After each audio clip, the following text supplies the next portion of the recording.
अस्सलामुअलैकुम। बोल news headquarters में खुशामदीद। मैं हूं आमना अकरम। मैं हूं मुदस्सिर इकबाल और मैं हूं सुमैया रिजवान। हेडलाइंस आपने जानी, बुलेटिन में बात हो। सबसे पहले बात करेंगे आजम सवाती की, जिनके खिलाफ हुकूमती इंतकामी कार्रवाइयां तमाम हदें पार कर गईं। बॉम्बर और बीमार सियासी रहनुमा के साथ आदि मुजरिमों से बदतर सलूक किया जाने लगा। आजम सवाती को एक शहर से दूसरे शहर मुंतकिल किया जाता रहा। खुसूसी तैयारे के जरिए कोयटा से कराची, कराची से सक्कर ले जाया गया। अब जहां से कंबर शहदाद कोट पहुंचा दिया गया है।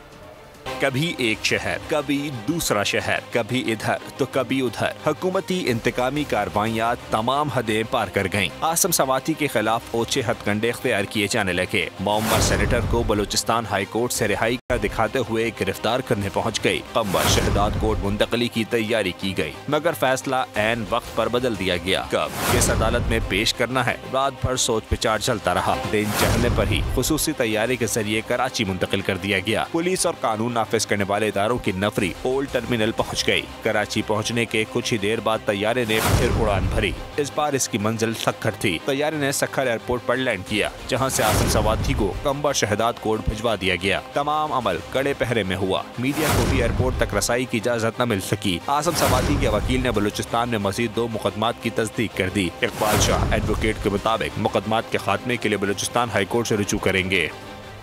आजम सवाती की गिरफ्तारी के खिलाफ कंबर शहदाद कोर्ट में मुजाहिरा। सेनेटर सैफुल्ला आबड़ो ने कहा, पीपल्स पार्टी ने जुल्म की इंतहा कर दी है।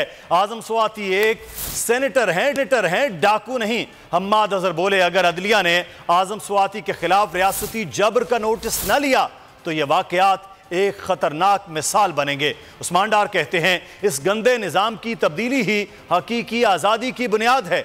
हलीम आदिल शेख ने भी आजम सवाती की गैर कानूनी गिरफ्तारी को अगवा करार दिया। आजम सवाती की गिरफ्तारी के खिलाफ कंबर शहदाद कोर्ट में मुजाहरा। पीटीआई कारकुनों की बड़ी तादाद नसीराबाद की सिविल अदालत के बाहर पहुंच गई। कारकुनों ने सेनेटर आजम सवाती की गैर कानूनी गिरफ्तारी के खिलाफ नारे लगाए।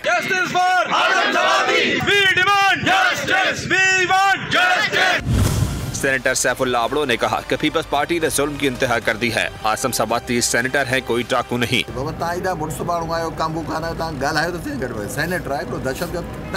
पीटीआई रहनुमा हम्माद अजहर ने ट्वीट किया कि अगर अदलिया ने आजम सवाती के खिलाफ रियासती जबर का नोटिस न लिया तो ये वाकयात एक खतरनाक मिसाल बनेंगे। अदालत अपनी तौहीन के मामले पर जितनी हसास है, इतनी आम शहरी के हुकूक के तहफ़्फ़ुज़ के लिए नहीं। हलीम आदिल शेख ने कहा कि सिंध पुलिस ने आजम सवाती को अगवा करके रखा हुआ है। उस्मान डार ने ट्वीट किया कि हक की आवाज़ बनने वाला आजम सवाती सलाखों के पीछे और मुल्क लूट कर खा जाने वाले आला ओहदों पर बराचमान है। यह है वो गलीज़ निज़ाम जिससे पाकिस्तान का हर शहरी आज़ादी चाहता है। और रेजीम चेंज ऑपरेशन के किरदार एक एक करके संगीन जुराइम के इल्जामात से बरी होने लगे। मुनशियात केस में वजीर दाखिला राना सनाउल्लाह को बड़ा रिलीफ मिल गया। इंसदाद मुनशियात अदालत ने वजीर दाखिला राना सनाउल्लाह को मुनशियात के इल्जाम में बरी कर दिया। अदालत ने शरीक मुल्जिमान सिप्तैन, उस्मान, आमिर, अकरम और उमर को भी बरी कर दिया। NRO 2 रंग दिखाने लगा। एक नतीजा और आ गया, एक और मुल्जिम बरी हो गया। मंशियात स्मगलिंग केस में वजीर दाखिला राना सना को भी बड़ा रिलीफ मिल गया। इंसदाद मंशियात अदालत ने वजीर दाखिला राना सनाउल्लाह को मंशियात स्मगलिंग के इल्जाम से बरी कर दिया। अदालत ने शरीक मुल्जिमान सिप्तैन, उस्मान, आमिर, अकरम और उमर को भी बरी कर दिया। वजीर दाखिला राना सनाउल्लाह इंसदाद मंशियात की अदालत में पेश हुए। उन्होंने अपने वकील के तवस्सुत से केस में बरियत की दरख्वास्त दायर की। वकील ने मौक़िफ़ अपनाया कि मंशियात बरामद करने वाले असिस्टेंट डायरेक्टर और दीगर अफसरान इल्जामात की तरदीद कर रहे हैं। बाद में इंसदाद मंशियात अदालत ने दलाइल सुनने के बाद राना सना को बरी कर दिया। 1 जुलाई 2019 को राना सनाउल्लाह को मंशियात स्मगलिंग के केस में गिरफ्तार किया गया था और वो 24 दिसंबर 2019 तक जेल में रहे। लाहौर हाई कोर्ट ने 24 दिसंबर 2019 को राना सनाउल्लाह की जमानत मंजूर की थी। पंजाब असम्बली की तहलील के मामले पर मुशावरत हतमी मरहले में दाखिल हो गई। इमरान खान आज भी रहनुमाओं और अरकान असम्बली से सलाह मशवरे जारी रखेंगे। बड़े इक़दाम पर अरकान की राय मालूम की जाएगी। कप्तान तमाम खदशात भी दूर करेंगे। कानूनी माहिरीन भी चेयरमैन PTI के साथ सर जोड़ेंगे। रहनुमाओं और कारकुनों को न घबराने का पैगाम। कप्तान का एक और दिन मुशावरत के नाम। पंजाब असम्बली कब तोड़नी है, हुकूमत पर दबाव कैसे बढ़ाना है। इमरान खान ने सुलह मशवरे तेज कर दिए। समान पार्क में आज एक बार फिर बैठकें लगेंगी, मुशावरती मुलाकातें होंगी। मुख्तलिफ असला के अरकान कौमी और सूबाई असेंबली चेयरमैन PTI से मिलने आएंगे। पार्टी अहदेदारों से भी हुकूमत पर करारे वार से मुतालिक मुशावरत होगी। इमरान खान अरकान और अहदेदारों से असेंबलियों की तहलील पर राय मालूम करेंगे। कानूनी माहिरीन से भी मामले पर सुलह मशवरे जारी रहेंगे। बड़ी मुलाकातों और अहम मुशावरत का सिलसिला कई रोज से जारी है। इमरान खान ने मामले पर अरकान के खदशात दूर कर दिए। परवेज इलाही पहले ही हिमायत का वजन कप्तान के पलड़े में डाल चुके हैं। चेयरमैन इमरान खान पर कातिलाना हमले की तहकीकात। ज्वाइंट इन्वेस्टिगेशन टीम आज PTI रहनुमाओं से मालूमात हासिल करेगी। हम्माद अजहर और फैसल जावेद समेत 35 अफराद की तलबी लॉन्ग मार्च में खून खराबे का बयान देने वाले मुनारिफ रहनुमा फैसल वाडा को भी दस्तावेजात समेत बुला लिया गया। इमरान खान पर कातिलाना हमले की तहकीकात। GIT ने तफ्तीश का दायरा वसी कर दिया। ज्वाइंट इन्वेस्टिगेशन टीम ने PTI रहनुमाओं डॉक्टर यास्मीन राशिद, हम्माद अजहर, फैसल जावेद और इमरान इस्माइल समेत 35 अफराद को पूछगछ के लिए बुला लिया। GIT ने मुनहरिफ रहनुमा फैसल वावडा को भी तलब कर लिया। इन्हें तमाम दस्तावेजात के साथ बुलाया गया है। फैसल वावडा ने आज़ादी मार्च में खून खराबे से मुतालिक बयान दिया था। 3 नवंबर को गुजरावाला में लॉन्ग मार्च के दौरान फायरिंग का वाक़या पेश आया था। और शहीद अरशद शरीफ को किसने दरबदर किया, किसने उनके मुल्क से कत्ल की मंसूबाबंदी की? सुप्रीम कोर्ट के हुक्म पर बनाई गई स्पेशल GIT ने तहकीकात का आगाज कर दिया। कमेटी की पहली बैठक DIG हेडक्वार्टर्स इस्लामाबाद में हुई। कमेटी ने अपने TORs की तैयारी भी शुरू कर ली। सबसे पहले अरशद शरीफ की वालिदा और अहलिया का बयान रिकॉर्ड किया जाएगा। शहीद अरशद शरीफ के कत्ल के पीछे किसका हाथ? साजिश के पसे पर्दा किरदारों की तलाश शुरू। सुप्रीम कोर्ट के हुक्म पर बनाई गई स्पेशल GIT ने तहकीकात का आगाज कर दिया। कमेटी की पहली बैठक DIG हेडक्वार्टर इस्लामाबाद में हुई। कमेटी ने अपने TORs की तैयारी शुरू कर दी। सबसे पहले अरशद शरीफ की वालदा और अहलिया का बयान रिकॉर्ड किया जाएगा। GIT अरशद शरीफ कत्ल से जुड़े तमाम अफराद से राब्ता करेगी। इस सिलसिले में कीनिया का दौरा भी किया जाएगा। IG इस्लामाबाद अकबर नासिर खान ने स्पेशल ज्वाइंट इन्वेस्टिगेशन टीम तश्कील दी थी। Capital police officer Awais Ahmad GIT के कन्वीनियर हैं, जबकि GIT अरकान में ISI से मोहम्मद असलम, MI से मुर्तजा अफजल, FIA से वकारुद्दीन सैयद और IB से साजिद कियानी शामिल हैं। कौमी खजाने की लूट से लगाने वाले रहनुमा एक एक करके बरी हो रहे हैं। दूसरी तरफ PDM सरकार तोशाखाना केस में बेबुनियाद इल्जामात लगाकर चेयरमैन PTI इमरान खान को सियासी इंतकाम का निशाना बनाने में तमाम हदें पार कर रही है। रिजीम चेंज ऑपरेशन के बाद शरीफ खानदान, आसिफ जरदारी और मौलाना फजल रहमान के करप्शन के केसेस दाखिले दफ्तर कर दिए गए। अवाम करप्शन के मुल्जिमान की हुकूमत के कारनामे देखकर हैरान हैं।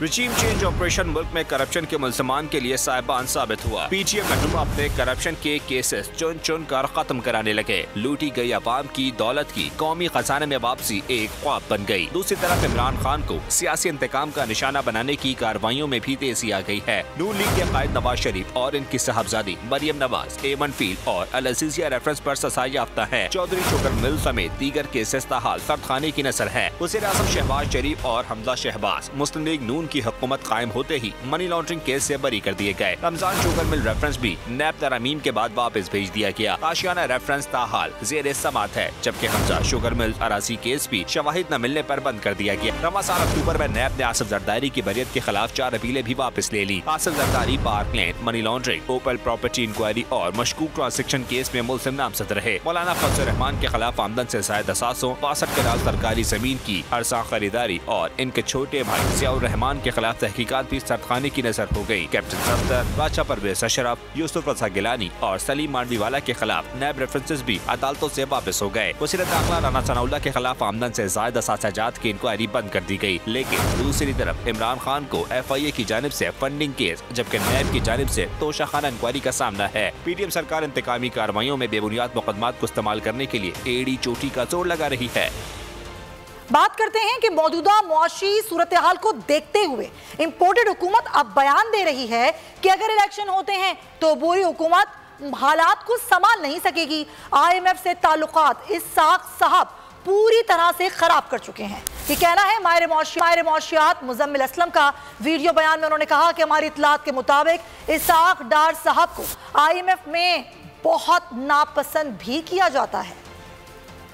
आपके सामने माशाल्लाह है, तो अब इस पर एक बयानिया बनाया जा रहा है मौजूदा हुकूमत का कि इस मुल्क जो है इलेक्शन का मुतहम्मिल नहीं हो सकता। तो वो कहते हैं कि जी अगर केयर टेकर आएगी तो वो मामला को संभाल नहीं सकेगी और इलेक्शन जीत के भी कोई आ गया तो उनके पास क्या है। इसाक डार साहब कह रहे हैं कि नई केयर टेकर हुकूमत आएगी तो IMF से ताल्लुकात कैसे बहाल हो। IMF से तो ताल्लुकात इसाक डार साहब पूरे तरीके से ख़राब कर चुके हैं और जो हमारी इत्तलात है कि उनको बहुत नापसंद भी किया जाता है। मैं समझता हूँ कि प्रोग्राम अब तय हो चुका है, केयर टेकर हुकूमत आए और केयर टेकर जो बातें तय हुई हैं वो उसको इम्प्लीमेंट करें। मनोमन पाकिस्तान जो है क्राइसिस से निकल जाए। मेरा अपना ख्याल ये है कि इस हुकूमत के लिए सबसे बेहतर और पाकिस्तान के लिए बेहतरीन चॉइस यही है कि फौरन इलेक्शन पे चले जाए। अगर उस वक्त इमरान खान की बात मान लेते और जुलाई में इलेक्शन हो जाते तो आज नई हुकूमत होती और आप एक बहुत ही मजबूत प्रोग्राम और दोस्त ममालिक से भी पैसे लेकर आ चुके होते। लेकिन उस वक्त भी बात नहीं मानी, अब मजीद बात नहीं मानेंगे तो नुकसान होगा।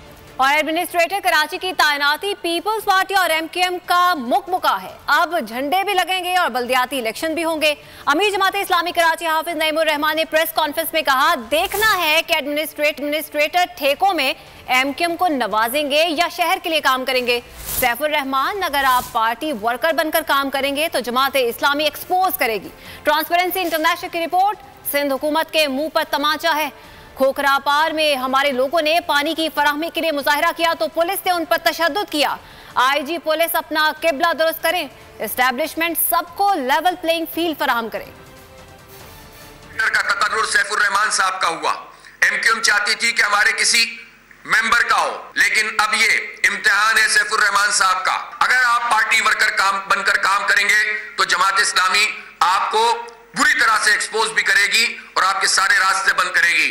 आपका काम कानून के दायरे में होगा, अवाम के लिए होगा, अनबाइज्ड होगा, एपॉलिटिकल आप रहेंगे। जमात इस्लामी आपके साथ ताउन करेगी। मुर्दा घोड़ों में जान डालने के प्रोसेस में इस्टेब्लिशमेंट भी शामिल है। तो इस्टेब्लिशमेंट को जिस तरह से वो कह रही है कि अब हम सियासी अमल में मुदाखलत नहीं करेंगे और हम सियासत से दूर रहेंगे, तो उन्हें वाकई इस अमल से दूर रहना चाहिए।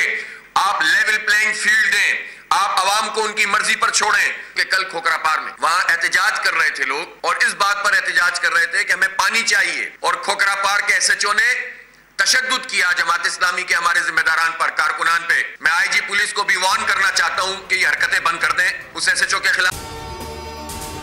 अगर आपको वीडियो पसंद आई है तो लाइक पर क्लिक करें।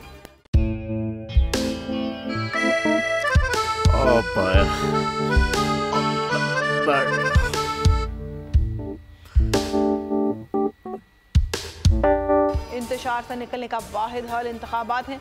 हकीकी आज़ादी मार्च आज रवा। आयत के मुताबिक अगर आप उसको ये रिपोर्ट दे दे तो मैं आपको अपनी 4 सीटें दे दूंगा। मौलाना हाँ साहब, वो जो रिमोट हमें दे दे और वो जो नीली पीली चैनल है वो लगाए। जाओ शबाज। हम ऐसा TV देखते ही नहीं जिसका रिमोट हमारे हाथ में ना हो। और यहाँ पे कोई 2 नंबरी नहीं चलेगी। और हम कोई गुलाम है जो आप रिमोट मांगे हम दे दें? Absolutely not. यहाँ पे सिर्फ पाकिस्तान का नंबर 1 चैनल चलेगा, बोल, जो हकीकी सहाफत की जंग लड़ रहा है। पाकिस्तान के लिए कोई और नहीं, सिर्फ बोल खड़ा है। आप सब भी बोल देखें।